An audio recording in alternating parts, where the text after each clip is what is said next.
Les Bleus espèrent aller le plus loin possible dans cette Coupe du Monde au Qatar. Les hommes de Didier Deschamps ont une étape cruciale à passer ce 10 décembre à 20h. En piste contre l'Angleterre, les hommes d'Hugo Lloris doivent garder leur calme et leur concentration face à des Anglais très déterminés à remporter le quart de finale.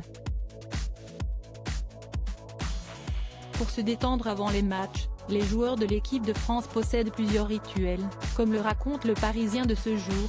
Certains jouent au ballon, d'autres pédalent, réveillent leurs muscles. Ça se passe très bien. Et avant de sortir du vestiaire, là, on ne fait plus qu'un, explique l'international Youssouf Fofana. Mais à quelques heures du match, tout s'arrête et la routine reprend ses droits. Didier Deschamps réunit d'abord ses joueurs pour la traditionnelle causerie, puis direction le stade. Dans le bus, chacun connaît sa place, le sélectionneur, au premier rang à droite du chauffeur, aux côtés de son adjoint Guy Stéphane, et juste devant le reste du staff.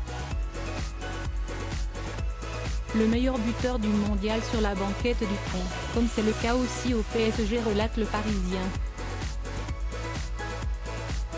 La musique est le principal vecteur de rassemblement de ces Bleus qui aiment en avoir plein les oreilles avant comme après les matchs.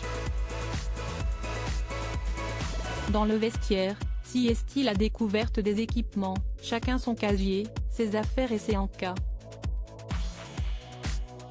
Lorsque l'échauffement commence, sieste presque le début du match et après un petit mot pour chacun, Didier Deschamps peut enfin sortir des vestiaires et attendre le coup d'envoi.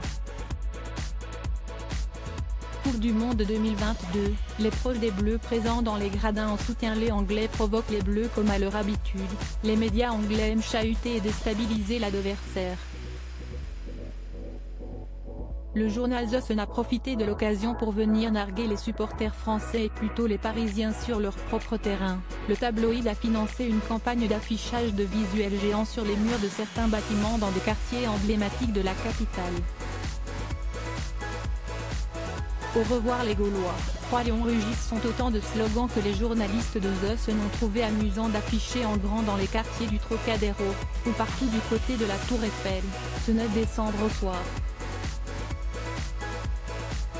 Une provocation amusante et bon enfant, qui a parfois énervé les passants, mais qui a le mérite de lancer la compétition plus tôt.